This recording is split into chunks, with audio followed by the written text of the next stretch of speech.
Private స్కూళ్ల ఫీజుల పేరిట చేస్తున్న దందాకు ఇక గట్టి చెక్ పడబోతుందా? ఎల్కేజీ అడ్మిషన్ అంటేనే లక్షలు. మధ్యతరగతి తల్లిదండ్రులు ఊపిరి పీల్చుకోలేని పరిస్థితి. ఈ పరిస్థితుల్లో రాష్ట్ర ముఖ్యమంత్రి రేవంత్ రెడ్డి కఠిన ఆదేశాలు ఇచ్చారు.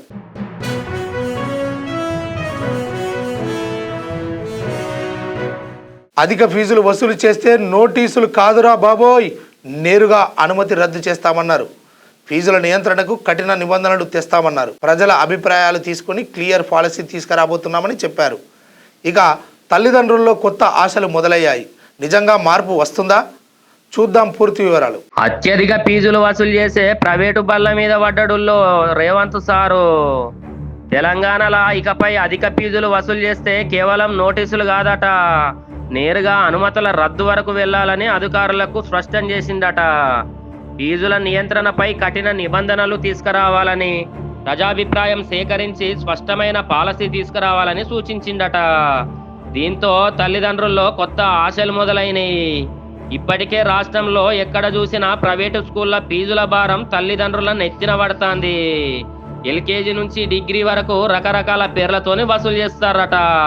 అడ్మిషన్ ఫీజు అని, బిల్డింగ్ ఫండ్ అని, యాక్టివిటీ ఫీజు అని, ట్రాన్స్పోర్ట్ ఫీజు అని, ఇలా మధ్యతరగతి కుటుంబాలు నానా ఇబ్బందులు పడుతున్నాయట. ఎన్నిసార్లు ఫిర్యాదు చేసినా పెద్దగా మార్పు రాలేదట.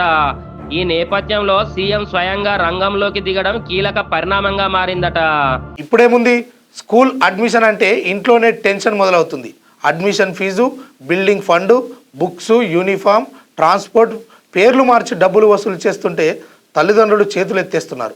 ఈ ఫీజుల దందాపై సీఎం రేవంత్ రెడ్డి సీరియస్ అయ్యారు. నిబంధనలు అతిక్రమిస్తే స్కూల్ అనుమతి రద్దు చేస్తామని క్లియర్గా చెప్పారు. అంతేకాదు, అధికంగా తీసుకున్న ఫీజు తిరిగి వసూలు చేసేలా కూడా ప్లాన్ చేస్తున్నారని సమాచారం. మరోవైపు ప్రభుత్వ స్కూళ్లను కూడా ప్రైవేట్ స్థాయికి తీసుకెళ్లాలని టార్గెట్ పెట్టుకున్నారు. బ్రేక్ఫాస్ట్ పథకం పక్కాగా అమలు, పిల్లలకు పాలు, మధ్యాహ్న భోజనం క్వాలిటీ కోసం ఏఐ టెక్నాలజీని వాడకం, ఇంకా విద్యార్థుల కోసం ఎలక్ట్రిక్ బస్సుల ఏర్పాటుపై స్టడీ చేయాలని సూచించారు. అంటే ఒకవైపు ప్రైవేట్ స్కూళ్లకు గట్టి హెచ్చరిక, మరోవైపు గవర్నమెంట్ స్కూళ్లకు కొత్త బలం.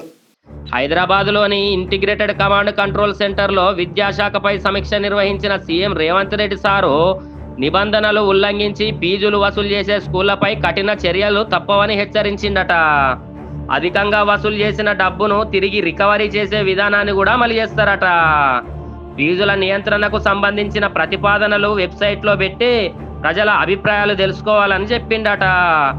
ఇక ప్రభుత్వ స్కూల్లో బలోపేతంపై కూడా సీఎం స్పష్టమైన దిశానిర్దేశం ఇచ్చిండు. కోర్ అర్బన్ రీజియన్ లో ఉన్న ప్రభుత్వ పాఠశాలల్లో మౌలిక సదుపాయాలు మెరుగుపరచాలని సూచించిండు. ఇంటిగ్రేటెడ్ స్కూల్స్ నిర్మాణంలో ఎలాంటి రాజీ ఉండద్దట. భారతీయ విద్యా Bhavan, Jubilee hills public school వంటి పెద్ద పాఠశాలలో ఉన్న సదుపాయాలు ప్రభుత్వ స్కూళ్లలో కూడా ఉండాలనే లక్ష్యంతో ముందుకు వెళ్లాలని చెప్పిండట. అంటే ఇకపై గవర్నమెంట్ స్కూల్ అంటే తక్కువ అన్న భావన పోయేలా మార్పులు తీసుకురావాలని ప్రభుత్వం చూస్తుందట. ఇందులో మరో కీలక అంశం ఏంటంటే బ్రేక్ఫాస్ట్ పథకం. ఇప్పటికే మధ్యాహ్న భోజనం అమల్లో ఉన్న ఉదయం అల్పాహారం కూడా పకడ్బందీగా అమలు చేయాలని సీఎం ఆదేశించిందట.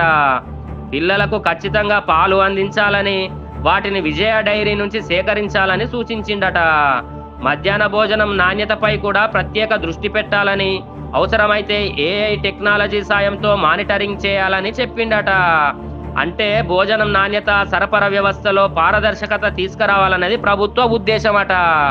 గ్రామీణ ప్రాంతాల్లో కూడా మార్పు తీసుకురావాలని సీఎం స్పష్టం చేసిండట.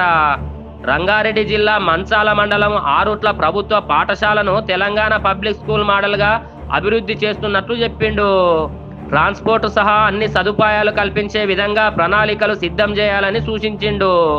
ముఖ్యంగా ప్రభుత్వ పాఠశాల విద్యార్థుల కోసం ఎలక్ట్రిక్ బస్సులు ఏర్పాటు చేసే అంశంపై అధ్యయనం చేయాలని సూచించిండు. ఇది అమల్లోకి వస్తే గ్రామీణ పిల్లలకు పెద్ద ఊరట కలుగుతుందట. ఇక ఈ సమగ్ర విద్యా పాలసీపై కూడా తెలంగాణ విద్యా కమిషన్ రిపోర్టు సమర్పించింది. రాష్ట్ర వ్యాప్తంగా 305 స్కూళ్లను సందర్శించి విద్యార్థులు, తల్లిదండ్రులు, టీచర్లతో 46 సమావేశాలు నిర్వహించి ఈ నివేదిక రూపొందించినట్టు కమిషన్ చైర్మన్ వెల్లడించిండు. తెలంగాణ పబ్లిక్ స్కూల్ వ్యవస్థను బలోపేతం చేయాలని సిఫార్సు చేసినట్లు సమాచారం. ఇక మొత్తానికైతే ప్రైవేట్ స్కూళ్ల అధిక ఫీజులపై కఠిన చర్యలు, ప్రభుత్వ స్కూల్లో సదుపాయాల పెంపు, బ్రేక్ఫాస్ట్ పథకం బలోపేతం, ఏఐ మానిటరింగు, ఎలక్ట్రిక్ బస్సులు ఇలా విద్యారంగంలో పెద్ద ఎత్తున మార్పులకు శ్రీకారం చుడుతున్నట్లు సంకేతాలు కనిపిస్తున్నాయి. ఇక ఈ ఆదేశాలు ఎంతవరకు కఠినంగా అమలవుతాయో చూడాలి.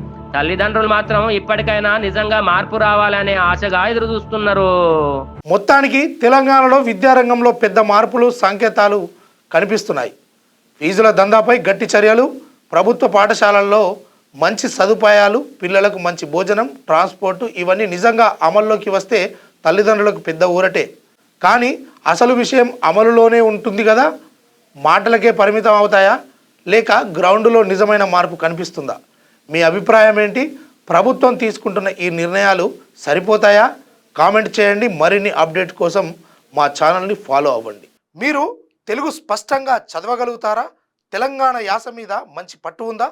అయితే మీకోసం క్యూన్యూస్ ఒక మంచి అవకాశం కల్పిస్తుంది. ఇది ప్రత్యేకంగా విద్యార్థులు, గృహిణులు, వయసుతో సంబంధం లేకుండా ఎవరైనా సరే మీరు ఇంటి దగ్గర నుంచే పని చేసుకోవచ్చు. మీ వాయిస్తోనే ఇంట్లో ఉంటూనే మంచి ఆదాయం సంపాదించుకోవచ్చు. ఇంకెందుకు ఆలస్యం? వర్క్ ఫ్రమ్ హోమ్కి ఇప్పుడే సంప్రదించండి.